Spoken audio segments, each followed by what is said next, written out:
ಶ್ರಾವಣ ಮಾಸ ಬಂದಿದೆ. ಈಗ ನಾಗರ ಪಂಚಮಿ ಹಬ್ಬ ಬರುತ್ತೆ. ನಮ್ಮ ಮನೆಯಲ್ಲಿ ವಿಶೇಷವಾಗಿ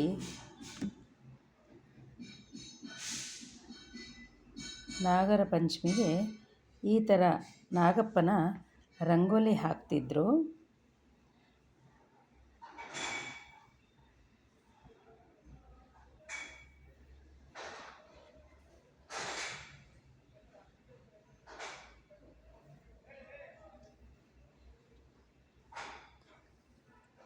ಇದನ್ನು ನಮ್ಮ ಮನೆಯಲ್ಲಿ ಒತ್ಸಲತ್ರ ಹಾಕ್ತಿದ್ರು, ಆ ಕಡೆ ಈ ಕಡೆ ಹಾಕ್ತಿದ್ರು.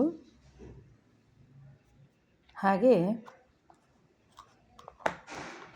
ಚವತಿಯ ದಿನ ವಿಶೇಷವಾಗಿ ನಾಗಪ್ಪನ ಮುಖ ಇದೆಯಲ್ಲ, ಅರಿಶಿನ ಕುಂಕುಮ ಇದೇ ರಂಗೋಲಿ ಮೇಲೆ ಹಾಕ್ತಾಯಿದ್ದೀನಿ.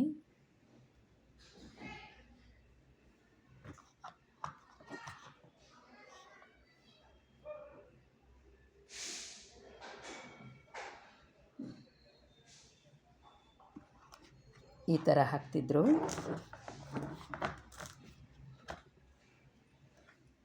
ಇದನ್ನೇ ಇನ್ನೊಂದು ಥರ ತೋರಿಸ್ತೀನಿ ಈಗ.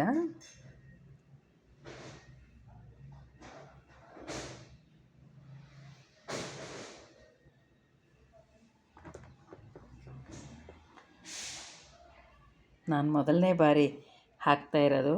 ಏನಾರ ಡಿಸ್ಟರ್ಬ್ ಇದ್ದರೆ ಸಾರಿ.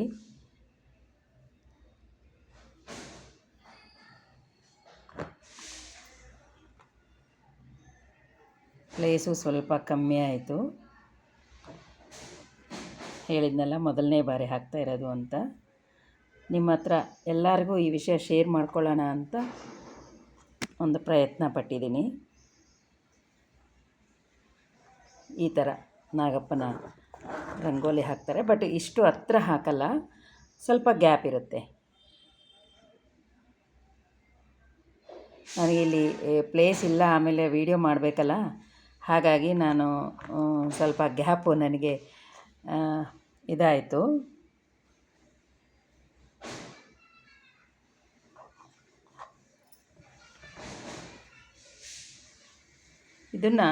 ಈ ರಂಗೋಲಿಯನ್ನು, ಈ ನಾಗಪ್ಪನ ರಂಗೋಲಿಯನ್ನು ದೇವ್ರ ಮನೆಯಲ್ಲಿ ಹಾಕ್ತೀವಿ, ಹೊರಗಡೆ ಬಾಗಿಲಿಗೂ ಹಾಕ್ತೀವಿ. ಆಮೇಲೆ ನಾವು ಪೂಜೆ ಆದಮೇಲೆ ನಮ್ಮ ಬಾಗಿಲಿರುತ್ತಲ್ಲ, ಫ್ರಂಟ್ ಡೋರ್ ಇರುತ್ತಲ್ಲ, ಆ ಬಾಗಿಲಿಗೆ ನಾವು ಮೊದಲನೇ ದಿನ ಹಾಕಿದಾಗ ಈ ರಂಗೋಲಿಯನ್ನು ಹಾಕ್ತೀವಿ. ಇದು ನಮಗೆ ಒಳಮುಖ ಇರುತ್ತೆ. ನಾಗಪ್ಪ ನಮ್ಮ ಬಾಗಿಲತ್ರ ಒಳಗೆ ಬರೋ ಹಾಗೆ ಹಾಕ್ತೀವಿ ಈ ಥರ ನಾಗಪ್ಪನ. ಆಮೇಲೆ ಪಂಚಮಿ ದಿನ ಇದನ್ನು ನಾವು ಮತ್ತೆ ನೀರಿಂದ ಒರೆಸ್ಬಿಟ್ಟು ಪಂಚಮಿ ದಿನ ಈ ನಾಗಪ್ಪನ ಬಿಡಿಸ್ತೀವಿ. ಈ ಥರ ಅಂದರೆ ಹೊರಗಡೆ ಮುಖ ಇರೋ ಹಾಗೆ. ಇದು ನಮ್ಮ ಮನೇಲಿ ಹಿರಿಯರು ಹೇಳಿದ್ದು. ಚವತಿ ದಿನ ನಾಗಪ್ಪ ಬಂದು ಇಲ್ಲಿ ವಾಸ ಮಾಡ್ತಾ ಇರ್ತಾನೆ ನಮ್ಮ ಮನೆಗಳಲ್ಲಿ. ಹಾಗಾಗಿ ನಾವು ಒಳಗಡೆ ಬಂದಾಗ ಹಾಗಾಗ್ತೀವಿ. ಪಂಚಮಿ ದಿನ ಹಬ್ಬ ಮಾಡಿ ನಾಗಪ್ಪಗೆ ಹಾಲು ಎರೆದು ನೈವೇದ್ಯಗಳು ಮಾಡಿ ಪೂಜೆಗಳು ಮಾಡಿರ್ತೀವಲ್ಲ, ಆಮೇಲೆ ಹೊರಗಡೆ ಬಂದು ತುಳಸಿ ಪೂಜೆ ಮಾಡಿಕೊಂಡು ಬಾಗಿಲಿಗೆ ನೀರು ಹಾಕಿ ಒರೆಸ್ಬಿಟ್ಟು ಹೊರಗಡೆ ಮುಖ ಇರೋ ನಾಗಪ್ಪನ ಬಾಗಿಲಿಗೆ ಬಿಡಿಸ್ತೀವಿ. ಆವಾಗ ನಾಗಪ್ಪ ಪಂಚಮಿ ದಿನ ನಮ್ಮ ಪೂಜೆಯನ್ನು ಸ್ವೀಕರಿಸಿ ಹೊರಗಡೆ ಹೋಗಿದ್ದಾನೆ ಅಂತ ಅರ್ಥ ಅಂತ ನಮ್ಮ ಹಿರಿಯರು ಹೇಳ್ತಾಯಿದ್ರು. ನಾವು ಇದನ್ನು ಫಾಲೋ ಮಾಡ್ತಾಯಿದ್ವಿ. ನಮ್ಮ ಊರಲ್ಲಿ ಸುಮಾರು ಜನ ಬಾಗಿಲತ್ರ ಗೋಡೆಗೆ ಬರೆದಿರ್ತಾರೆ, ಕೆಲವರು ಗಜ್ಜೆ ವಸ್ತ್ರನೂ ಏರಿಸಿರ್ತಾರೆ ಈ ನಾಗಪ್ಪಗೆ. ನಾವು ಈ ಥರ ನೀರಿಂದ ಒರೆಸ್ಬಿಟ್ಟು ನಮಗೆ ಅರಿಶಿನ ಅಥವಾ ಗಂಧದಿಂದನೇ ನಾವು ನಾಗಪ್ಪನ ರಂಗೋಲಿಯಲ್ಲಿ ಬಿಡಿಸೋಕ್ಕಾಗಲ್ಲಲ್ಲ ಬಾಗಿಲ ಮೇಲೆ, ಇದನ್ನು ಬಿಡಿಸ್ತೀವಿ. ಅದು ಆವಾಗ ಆಗಿನ ಕಾಲದಲ್ಲಿ ಹೇಳ್ತಾ ಇದ್ದಿದ್ದು, ನಾಗಪ್ಪ ಬಂದು ನೋಡ್ತಾನೆ ಯಾರ ಮನೇಲಿ ನನಗೆ ಪೂಜೆ ಆಗಿದೆ, ನನಗೆ ಹಾಲು ಎರೆದಿದ್ದಾರೆ ಅಂತ.